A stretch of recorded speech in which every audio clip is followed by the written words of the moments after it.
I thought being home alone for one night would be easy. My parents left just after sunset, reminding me for the third time to lock every door and not open it for anyone. The house felt normal at first. Lights on, TV murmuring in the background, the familiar creaks settling as night came in. I made dinner, scrolled on my phone, and enjoyed the quiet. It wasn't until around 10:30 that I realized how quiet it had become. The TV had gone to static without me noticing, and the house felt hollow, like sound didn't belong inside it anymore. I got up to turn the TV off when I heard a faint knock, not loud, not urgent, just a soft, deliberate tap coming from the front door. I froze, my hand still hovering over the remote. Nobody was supposed to come over. I checked my phone. No messages, no missed calls. The knock came again, exactly the same rhythm. Slow, patient. I walked halfway down the hallway before stopping, suddenly aware that the porch light hadn't turned on. Through the frosted glass, I could see only darkness. I called out, asking who it was, my voice sounding smaller than it should have in my own house. No answer. Just silence, the kind that presses against your ears. I told myself it was probably kids messing around, or someone at the wrong house. I locked the deadbolt again even though it was already locked and went back to the living room, trying to convince myself I was overreacting. That's when the motion light in the backyard turned on. The backyard wasn't visible from where I stood, but the sudden glow crept across the curtains like something searching. I slowly pulled the curtain aside just enough to look. The light illuminated the patio, and nothing else. No animals, no people, just empty, snow-covered ground. As I let the curtain fall back into place, the light turned off. A few seconds later, it turned on again, then off, then on. Like someone was stepping just out of range on purpose. My phone buzzed suddenly, making me jump. It was a text from my mom asking if everything was okay. I told her yes, that I was fine, and almost believed it myself. I didn't want to worry her over nothing. I locked my bedroom door after that, something I hadn't done since I was a kid, and got into bed with the lights on, scrolling endlessly just to stay distracted. Sometime after midnight, I heard footsteps downstairs. Not creaking floorboards, not the house settling. These were slow, measured steps moving across the living room. I held my breath, listening as they stopped directly below my bedroom. I told myself it was impossible. Every door was locked. Every window was shut. I had checked them myself. The steps moved again, this time toward the staircase. The first stair creaked, then the second. I sat up in bed, my heart pounding so hard it felt like it would give me away. I grabbed my phone and tried calling my parents, but the call wouldn't go through. No signal. The footsteps stopped halfway up the stairs, like whoever it was knew exactly where I was. Then came the sound of fingernails dragging slowly across the wall below my room. Testing, searching. A soft voice followed. Calm, almost gentle. It spoke my name. I didn't scream. I didn't move. I just stared at my locked door, waiting for the handle to turn. It never did. After a long, unbearable minute, the footsteps retreated back down the stairs. The front door opened and closed quietly, without a sound. The house went still again. When my parents came home the next morning, I told them everything. They checked the doors, the windows, the backyard. Nothing was disturbed, no signs of entry, no footprints in the snow, except one set. Bare feet, standing directly beneath my bedroom window. They led away from the house. Before we move on to the next story, give us your verdict on this one. And don't forget to like and subscribe. The first night Jacob was home alone, he actually enjoyed it. The house felt larger without anyone else inside it, quieter in a way that felt earned.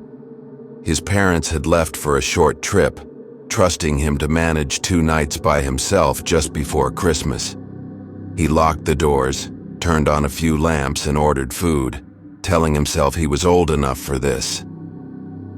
By midnight, the excitement faded into something else. The silence settled too deeply, pressing against the walls, making every small sound feel amplified. It started with the garage door. At 1:26 a.m., Jacob heard it shift, just slightly. Not opening, not closing, just the sound of tension releasing like a breath. He froze on the couch, listening. The garage door was automatic, but no one else had the code except his parents. He checked the app on his phone. The door was still marked closed. He told himself it was temperature change, cold metal contracting. That explanation didn't stop the feeling in his chest.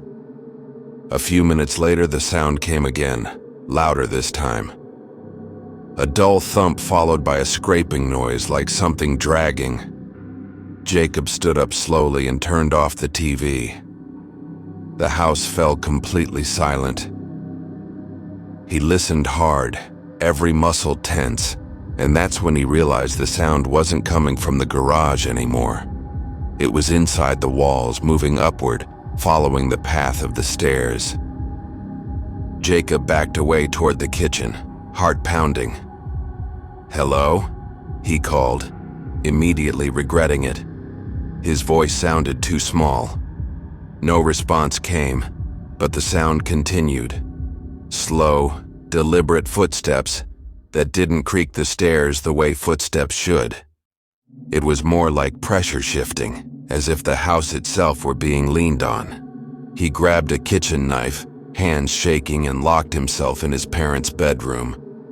He sat on the bed staring at the door, listening as the sound reached the hallway outside. Then it stopped. The silence that followed was worse. It wasn't empty. It felt expectant. Jacob's phone buzzed suddenly, making him jump. It was a notification from the home security app. Motion detected. Living room. His stomach dropped. The cameras were armed. Something had triggered them. He opened the live feed, breath shallow, and watched the grainy black and white footage load. At first, the living room was empty. Then the camera flickered. For half a second, something tall stood near the Christmas tree, too close to the lens, its shape distorted by the wide angle. The feed glitched again, and the room was empty once more. Jacob replayed the clip. Frame by frame, he slowed it down. The figure wasn't blurred by motion. It was blurred because it didn't fully exist in the frame. Its outline shifted, edges tearing slightly, like it was slipping between moments. The bedroom door handle moved. Just a fraction. Jacob clamped a hand over his mouth to keep from making a sound. The handle didn't turn fully. It tested the resistance, stopped, then released. Footsteps, real ones this time, moved away down the hallway, slow and heavy, heading toward the stairs. Jacob didn't wait. He climbed out the bedroom window and dropped into the snow-covered yard, twisting his ankle but not stopping. He ran barefoot to the neighbor's house and pounded on the door until the lights came on. When the police returned with him 15 minutes later, the house was silent again. Doors locked, garage sealed, no signs of forced entry. But when they checked the living room camera, the footage was gone, completely erased. Only one still image remained saved in the system cache. It showed the living room at 1:31 a.m. The Christmas tree lights were on, and standing behind the couch, facing directly toward the camera, was a tall, hollow-looking shape with no face, just a darker absence where one should be. Jacob never stayed home alone again. And even now, years later, when he walks into an empty house at night, he still waits before closing the door behind him, listening, just in case the house breathes back. Before we move on to the next story, give us your verdict on this one. And don't forget to like and subscribe. Marcus had been home alone for the first time since moving into the house. His parents were out of state for the weekend, the neighbors were mostly older couples who went to bed early, and the street felt unusually quiet by 9 p.m. He locked every door, checked the windows twice, and settled on the couch with the TV playing softly in the background just to keep the silence away. At first, everything felt normal. Too normal. The kind of quiet that makes you notice things you usually ignore, like the hum of the refrigerator or the faint ticking of the wall clock in the hallway. Around 10:30 p.m., Marcus heard a sound that made him sit up. It was faint, almost polite, like someone touching the front door and then pulling their hand back. He muted the TV and listened. Nothing followed. He told himself it was the house settling, maybe the temperature dropping outside. Still, he got up and checked the front door. It was locked. The porch light showed an empty driveway and untouched concrete. No movement, no shadows. He locked the door again anyway and returned to the couch, feeling slightly embarrassed by his reaction. That's when the doorbell rang. Not a long press, just one quick chime. Marcus froze. He waited, hoping it wouldn't happen again, hoping it was some kind of electrical glitch. After a few seconds, he slowly walked back to the door and looked through the peephole. The porch was empty. No one standing there. No car headlights on the street. Just his own reflection staring back at him. His heart was already racing when the doorbell rang again. This time a little slower, like whoever was pressing it wanted to be sure it worked. Marcus backed away from the door. He didn't answer. He didn't speak. He stood there listening as the silence stretched on. Then, from the other side of the door, he heard breathing. Slow, steady breathing, close enough that it fogged the peephole. Marcus held his breath, terrified that even the smallest sound would give him away. After a long moment, the breathing stopped. He waited another full minute before finally looking again. The porch was empty. Trying to calm himself, Marcus went into the kitchen to get a glass of water. As he turned on the light, he noticed something that made his stomach drop. The back door, which he knew he had locked, was slightly open, not wide, just enough for cold air to slip in. He stood there staring at it, his mind scrambling for an explanation.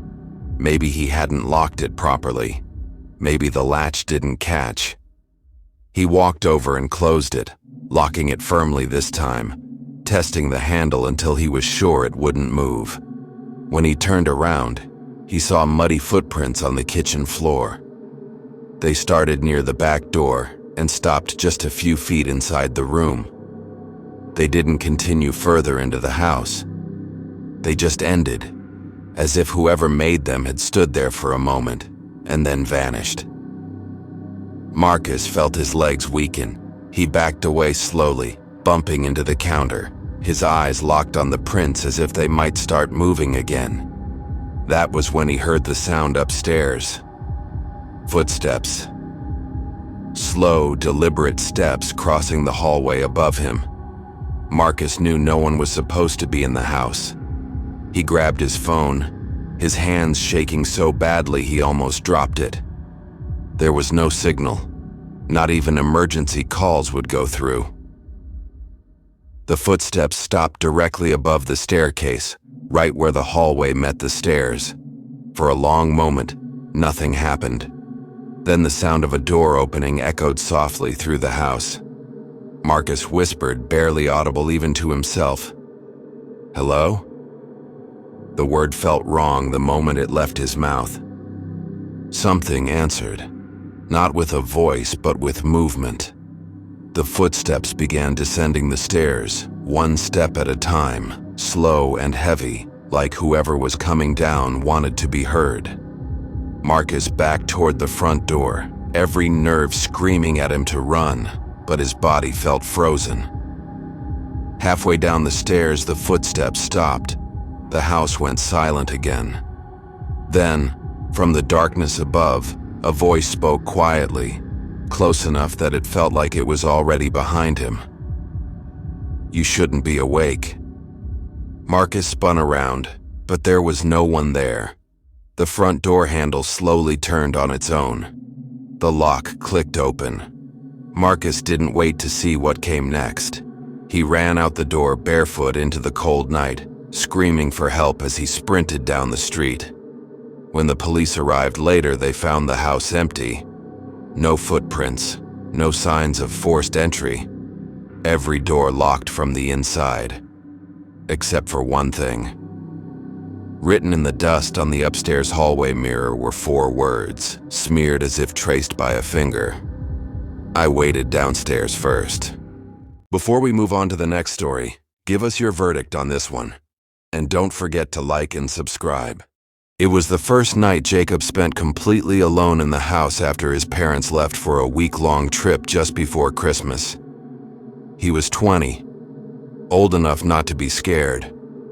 Or at least that's what he kept telling himself as the sun disappeared and the quiet settled in.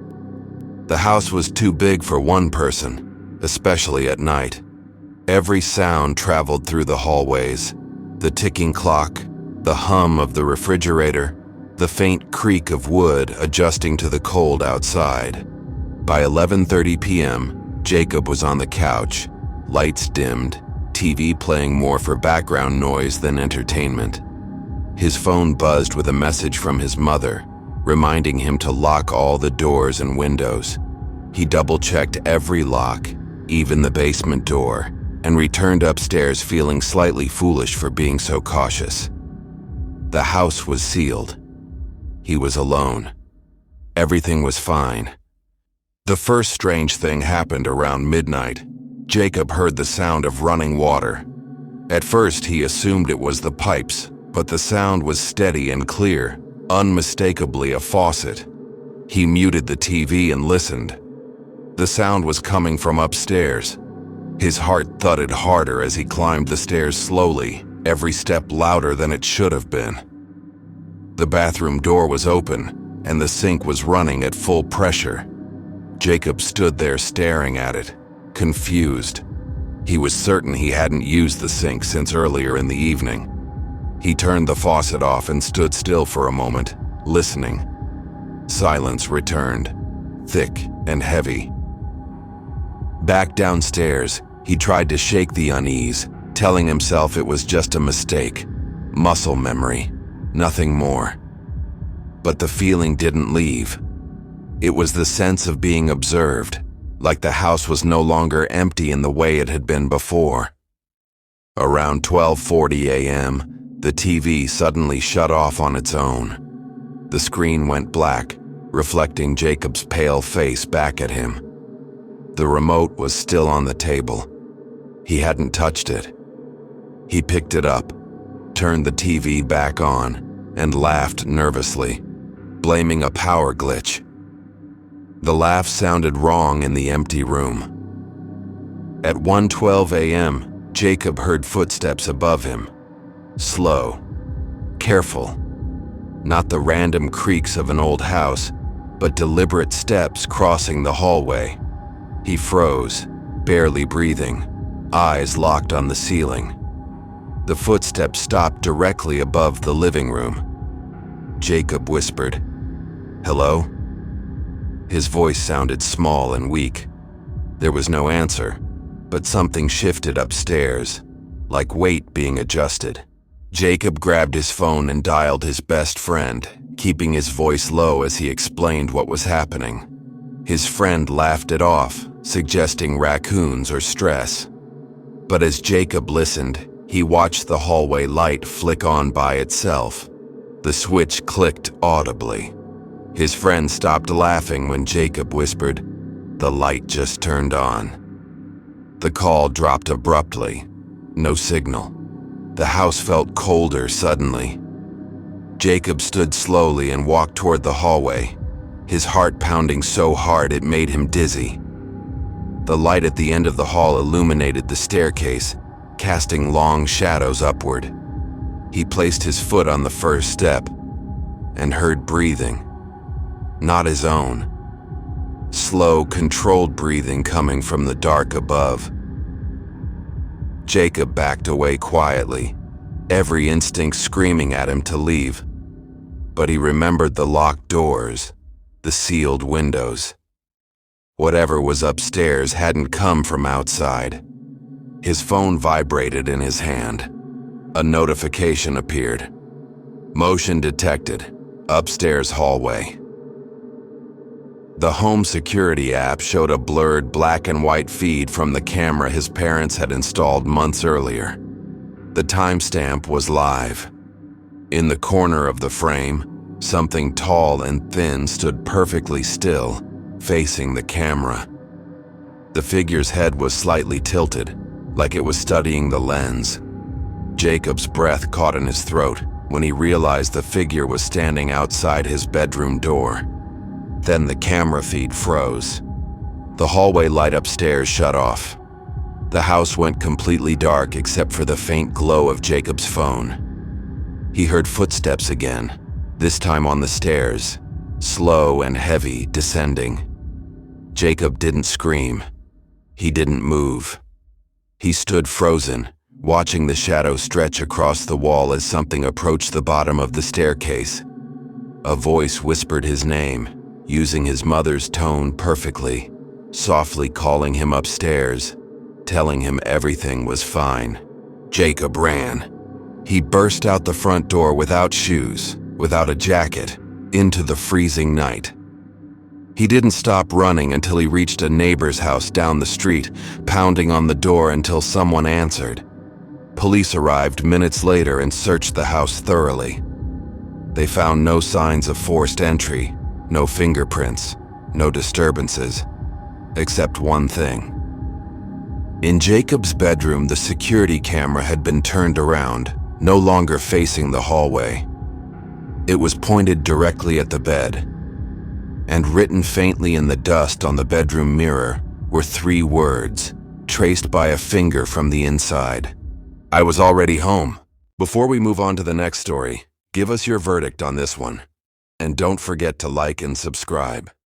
It was the first Christmas Eve Mark Reynolds had ever spent completely alone. His wife and kids were visiting her parents out of state, and bad weather had grounded all flights. He told himself it was fine, just one quiet night in the house. The neighborhood was calm, blanketed in fresh snow, every other home glowing with warm lights and decorations. By 9 p.m., the streets were empty. No cars passed. No footsteps crunched outside. The silence felt heavier than usual, like the world had stepped away and forgotten him. Around 10:30, the power flickered once, then stabilized. Mark barely noticed at first. He was sitting on the couch, the TV on low, scrolling through his phone. That's when he heard the sound. Soft, distant, almost easy to miss. A door somewhere in the house had opened. Not slammed, not forced. Just opened. Slowly. Carefully. Mark muted the TV and listened. The sound didn't come again. He stood up, heart beating faster than it should have, and walked through the living room, checking the front door, the back door, the garage entry. All locked. All exactly as he'd left them. He tried to laugh it off and return to the couch, but something felt wrong now. The house didn't feel empty anymore. It felt occupied, like someone else had quietly arrived and was standing still, waiting. At 11:07 p.m., his phone buzzed with a notification from his security app. Motion detected, upstairs hallway. Mark stared at the screen, confused. He hadn't gone upstairs all evening. He pulled up the camera feed, expecting to see nothing. Instead, the screen showed the hallway light on. He knew for a fact he'd turned it off hours ago. Mark climbed the stairs slowly, every step sounding too loud in the quiet house. The hallway was empty, but colder than the rest of the house. His breath fogged slightly. At the far end of the hall, his bedroom door was open. He froze. He never left it open. From inside the room came a faint sound, fabric shifting, like someone brushing against the bed. Mark whispered his own name without realizing it, then forced himself forward. The bedroom was empty, the bed untouched. But the closet door, which he always kept closed, was now slightly ajar. Before he could reach it, the hallway light shut off behind him. Darkness swallowed the corridor. At the same time, the bedroom door slowly closed on its own, clicking shut with a soft, final sound. Mark spun around and rushed to it, yanking the handle. It wouldn't budge. The temperature dropped sharply, the air turning painfully cold. From somewhere inside the room, right behind him, came a whisper. Not loud, not threatening, just close. "You said you'd be right back." Mark's blood went cold. That was something he'd told his daughter earlier that evening during their video call. He turned slowly. The mirror above the dresser reflected the room, but not exactly as it was. In the reflection, the closet door was fully open, and something tall and thin stood inside, its outline blurred and wrong, as if the mirror couldn't quite decide what it was seeing. The reflection smiled. Mark did not. The bedroom door suddenly opened, and the hallway light flickered back on. The mirror returned to normal. The closet door was closed again. The temperature rose just enough for Mark to breathe. He didn't stop moving. He grabbed his keys, coat, and phone and rushed downstairs. As he reached the front door, the house speakers crackled to life. Soft Christmas music began playing. Silent Night. He hadn't turned it on. The song slowed, warped, dragging each note until the melody sounded strained and wrong. A voice layered beneath it, familiar and gentle, whispered from every corner of the house, "You're not supposed to leave." Mark ran outside into the snow and didn't look back. He spent the night in his car, engine running, watching the house. The lights turned on room by room just after midnight, as if someone was walking through it, checking each space. At exactly 12:25 a.m., every light shut off at once. The house went dark and stayed that way. When Mark returned the next morning with his family, everything looked normal. No signs of entry, no damage, no evidence. Except for one thing. On the living room wall, written faintly as if traced by frost, were 4 words that hadn't been there before. "You left us again. If you made it this far, thank you for spending your night with us." If these stories gave you chills, there's plenty more waiting. Don't forget to subscribe to NightFear Stories for new terrifying tales every single night. Sleep well, if you can.